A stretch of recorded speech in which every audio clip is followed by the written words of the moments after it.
A police chief's daughter, Emma, faces cruelty from a hospital volunteer who attacks her wheelchair. As the confrontation escalates, Emma's resilience shines, turning a moment of hate into a powerful lesson in justice, community support, and the strength to rise above adversity. Before watching full story, comment below from where you watching. Also like and subscribe for more stories.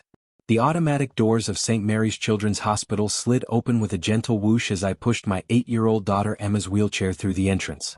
Her tiny hand gripped mine tightly, the way it always did when we came here for her physical therapy sessions.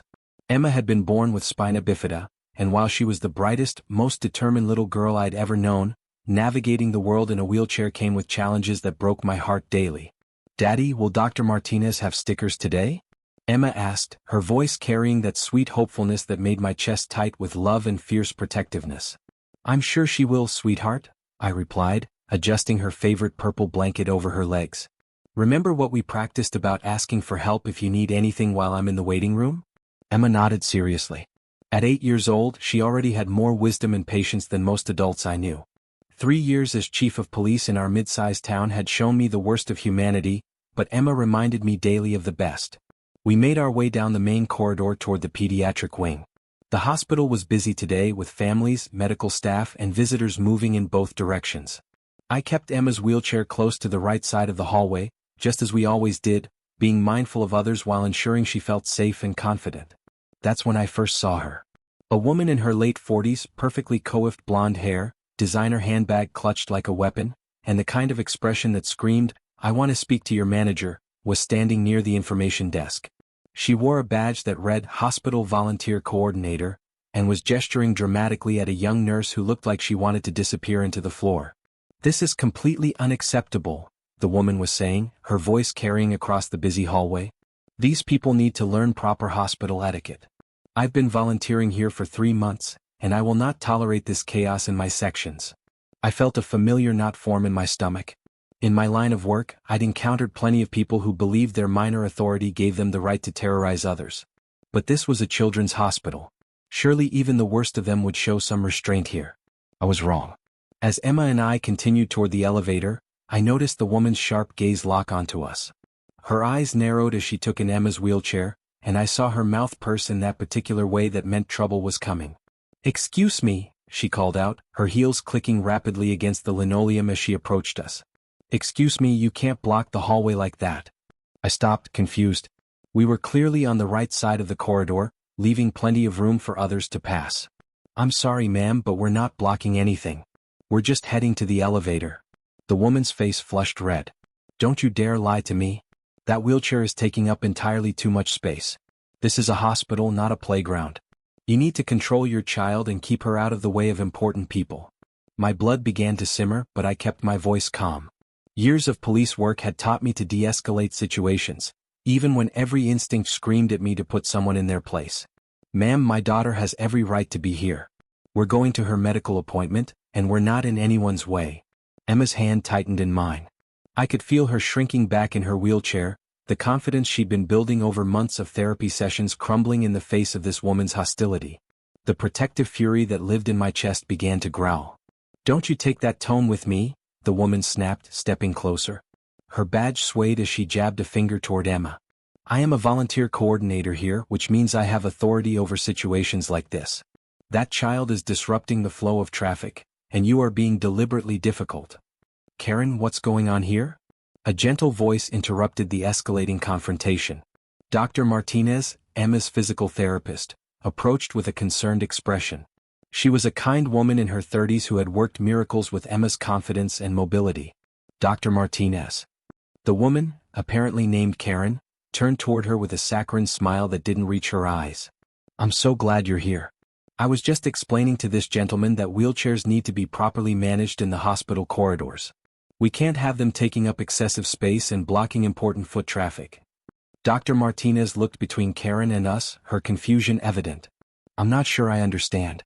Chief Williams and Emma are some of our most considerate patients. They're always very mindful of others in the hallways."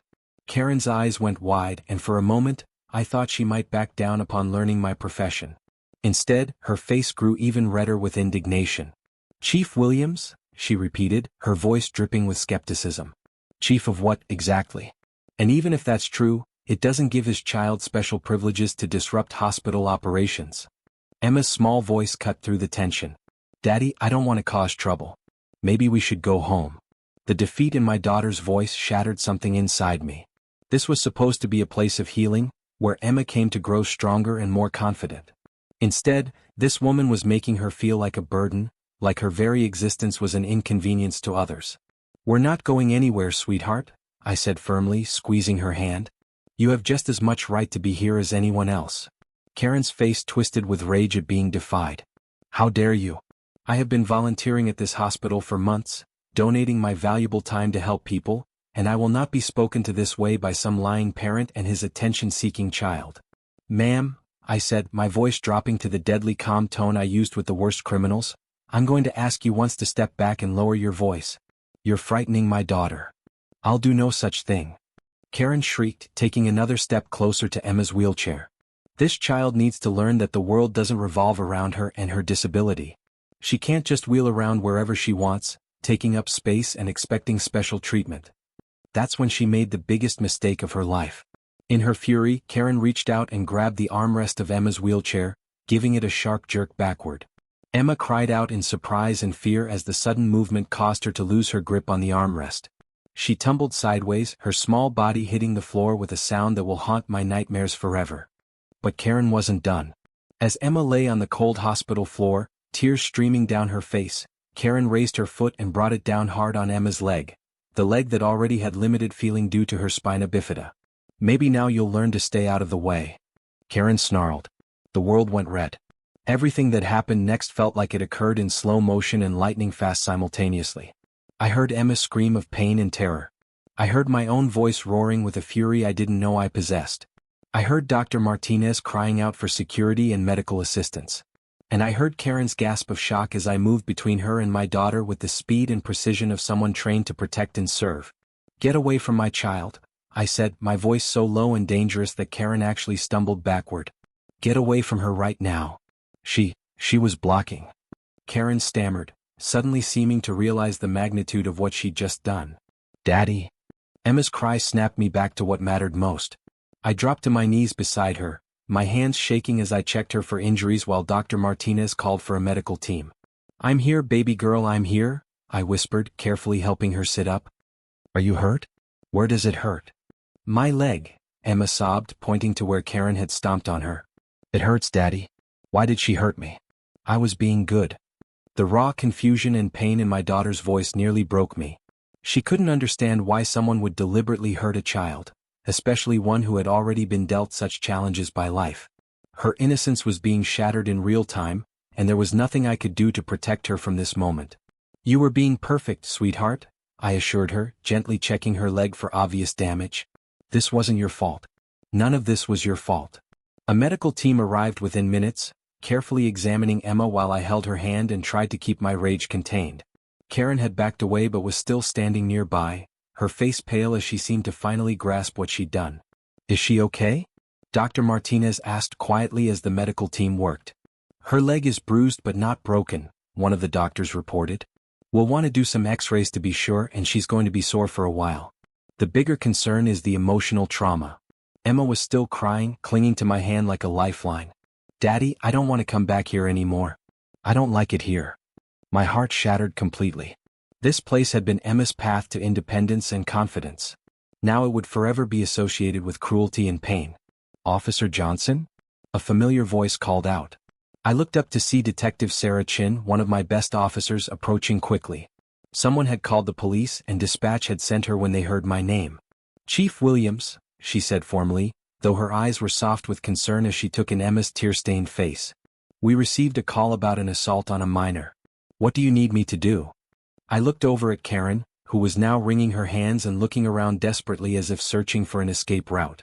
The reality of assaulting a police chief's child in a hospital full of witnesses was apparently beginning to sink in. Ma'am, Detective Chin addressed Karen, I need you to stay right there. We're going to need to discuss what happened here today. This is ridiculous. Karen's voice cracked with desperation. I barely touched her. She's exaggerating. These people are trying to make me look bad. Dr. Martinez stepped forward, her usually gentle demeanor replaced by cold professionalism. I witnessed the entire incident. This woman grabbed Emma's wheelchair, causing her to fall, then deliberately stepped on her leg while she was on the ground. She's lying. Karen shrieked. They're all lying. I'm a volunteer here. I was just trying to maintain order. Detective Chin began taking statements while another officer arrived to assist. I stayed focused on Emma, who was gradually calming down but still trembled in my arms. The medical team had finished their initial examination and were preparing to take her for x-rays. Daddy, Emma whispered, her voice small and scared, are you going to arrest the mean lady? I looked down at my brave, beautiful daughter, and made a promise that I intended to keep. Sweetheart, Daddy is going to make sure that what happened to you today never happens to any other child. The mean lady is going to face consequences for what she did. Karen must have overheard because she came rushing over, desperation clear in her voice. Please, there's been a misunderstanding. I'm not a bad person. I volunteer here. I donate to charity. I was just having a bad day. Ma'am, I said, standing slowly to face her, you assaulted my 8-year-old disabled daughter in a hospital. There is no misunderstanding here.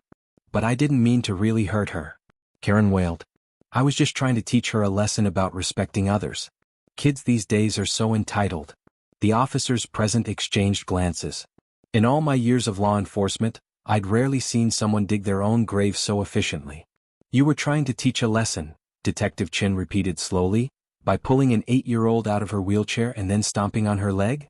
Karen's face went white as she realized what she'd just admitted. That's not. I mean. Karen Whitman, Detective Chin said formally, pulling out her handcuffs. You're under arrest for assault and battery on a minor, child endangerment, and assault and battery with injury.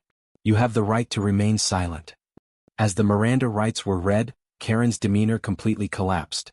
The authoritative volunteer coordinator was replaced by a sobbing, desperate woman who suddenly understood that her moment of cruelty would have life-changing consequences. Please, she begged, looking at me with wild eyes. I made a mistake. I'll apologize. I'll never do anything like this again. Please don't let them arrest me. I looked down at Emma, who was watching the proceedings with wide, confused eyes. Then I looked back at Karen.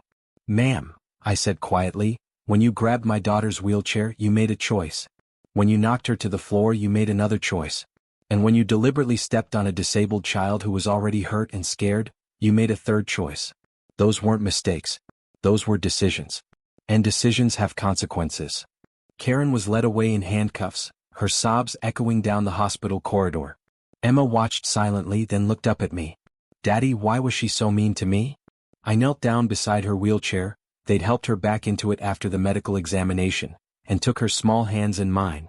Some people, sweetheart, have anger inside them that has nothing to do with the people around them. That lady wasn't really angry at you. She was angry at her own life, and she took it out on someone she thought couldn't fight back. But she was wrong about that because you have me and I will always fight for you. Emma nodded solemnly, processing this with the wisdom of a child who had already learned that the world could be unfair. Will she go to jail? Yes, baby girl. What she did was against the law, and there are consequences for breaking the law, especially when it hurts children. Dr. Martinez rejoined us as we headed toward the radiology department for Emma's x-rays. Emma, I want you to know that what happened today was not normal. Most people here love seeing you and are so proud of how hard you work in therapy. Emma managed a small smile. I know, Dr. Martinez. The mean lady was different. The x-rays showed no broken bones, but Emma would have significant bruising on her leg for weeks. More concerning was the emotional impact. My confident, outgoing daughter had become quiet and withdrawn, constantly looking around as if expecting another attack. That night, after Emma had fallen asleep in her bed surrounded by extra stuffed animals and with a nightlight I hadn't used since she was 5, I sat in my study and made some phone calls. The first was to the district attorney. Karen Whitman would be facing serious charges, and I wanted to make sure the case was handled properly.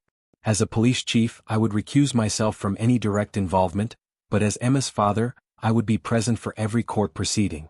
The second call was to the hospital administrator. By morning, I wanted a full report on how someone with Karen's obvious issues had been allowed to volunteer with access to vulnerable patients. The third call was to my wife, who was out of town caring for her sick mother. She deserved to hear about this from me before it hit the local news, which it inevitably would. Over the next few days, the story spread through our town like wildfire. Hospital volunteer assaults disabled child became front-page news, and Karen Whitman became the most hated person in our community practically overnight. The hospital moved quickly to address the situation. Karen was immediately banned from all hospital premises, and a full review of their volunteer screening process was initiated. Dr. Martinez personally called to check on Emma daily, and the staff went out of their way to make her feel welcomed and safe during our next appointment. But the real changes came from unexpected places. Mrs. Henderson, who ran the local bakery, started sending Emma cookies every week with notes saying how proud she was of Emma's bravery. The high school football team dedicated their next game to Emma and invited her to be an honorary team captain. Local businesses began displaying signs reading "Emma's Army" in their windows. Most surprisingly, other families with disabled children began reaching out. They shared their own stories of facing discrimination and cruelty, and slowly, a support network began to form. Emma went from feeling isolated and different to being surrounded by people who understood her challenges and celebrated her victories. The legal proceedings moved forward swiftly. Karen's lawyer tried to negotiate a plea deal, arguing that his client was under stress and had acted out of character. But the hospital security footage was damning, showing clearly that Karen had deliberately attacked a child who posed no threat to anyone. The prosecutor, District Attorney Rebecca Stone, was having none of it. "Mrs. Whitman," she said during the pretrial hearing, "the defendant in this case didn't just assault a child. She specifically targeted a disabled child, using that child's vulnerability as an opportunity to inflict both physical and emotional harm. This represents not just criminal behavior, but the worst kind of cruelty our society can produce." Karen sat at the defendant's table, looking nothing like the imperious volunteer coordinator who had terrorized hospital corridors. Her perfect hair was limp, her designer clothes replaced with a simple dress, and her face bore the hollow look of someone whose life had completely unraveled. Emma didn't have to testify, her age and the clear video evidence made that unnecessary, but I made sure she understood what was happening. "The lady who hurt you is going to court," I explained, "where a judge will decide what her punishment should be.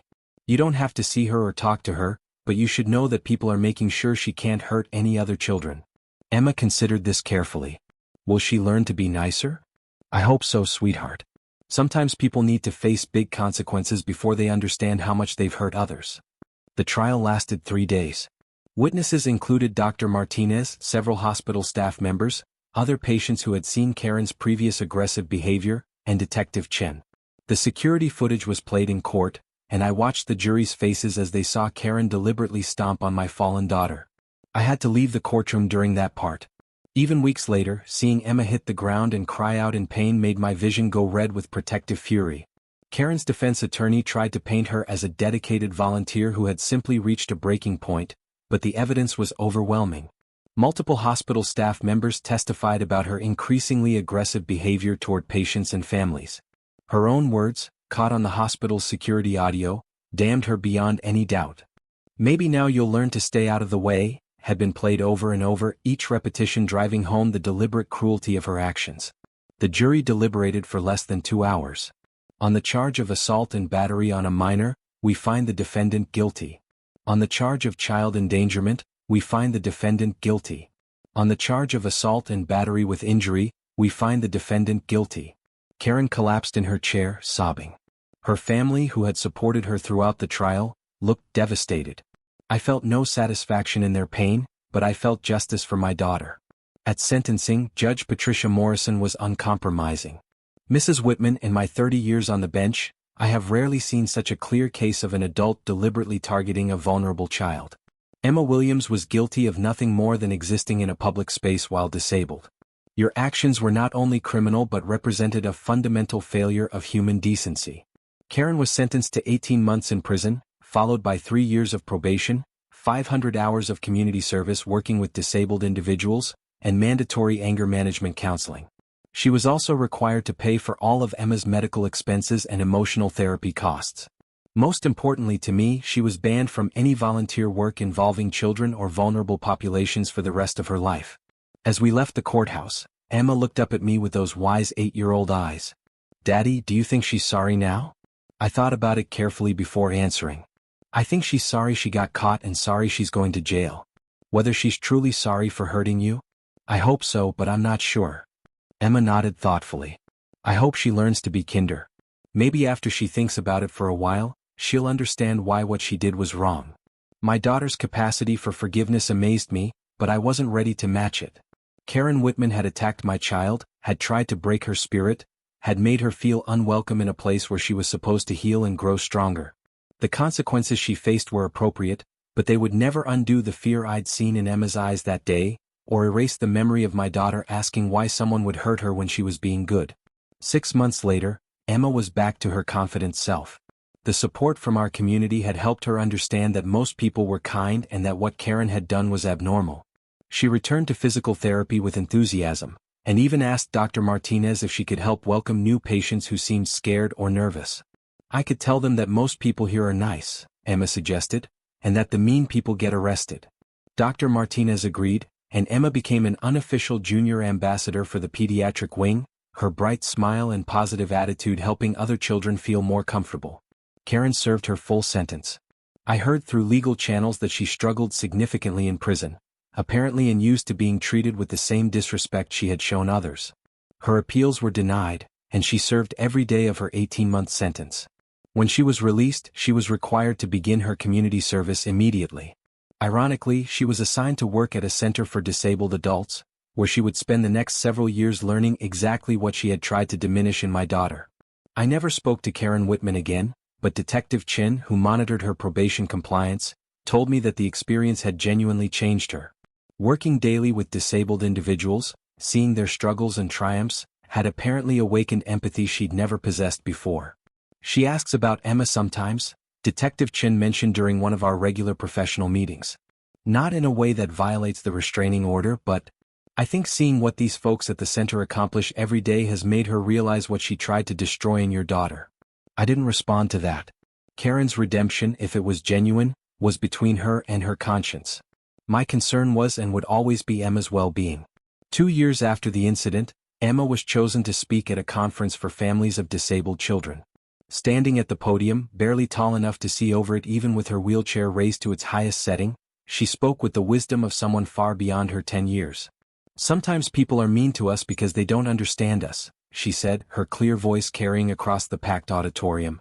They think being different means being less important. But my daddy taught me that we're not less important. We're just important in different ways. She paused, looking out at the audience of parents, children, advocates, and medical professionals. When someone is mean to you because you're different, it says something about them, not about you. And if they're really mean, like hurting you mean, there are people who will make sure they face consequences. But the most important thing is to remember that for every one mean person, there are lots and lots of kind people. You just have to look for them. The standing ovation lasted 5 minutes. As I watched my daughter inspire hundreds of people with her resilience and wisdom, I thought about the path that had brought us here. Karen Whitman's moment of cruelty had been intended to diminish Emma, to make her feel small and unworthy of space in the world.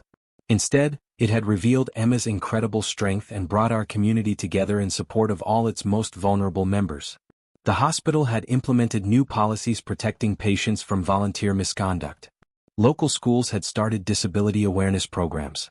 Our police department had developed specialized training for officers responding to incidents involving disabled individuals.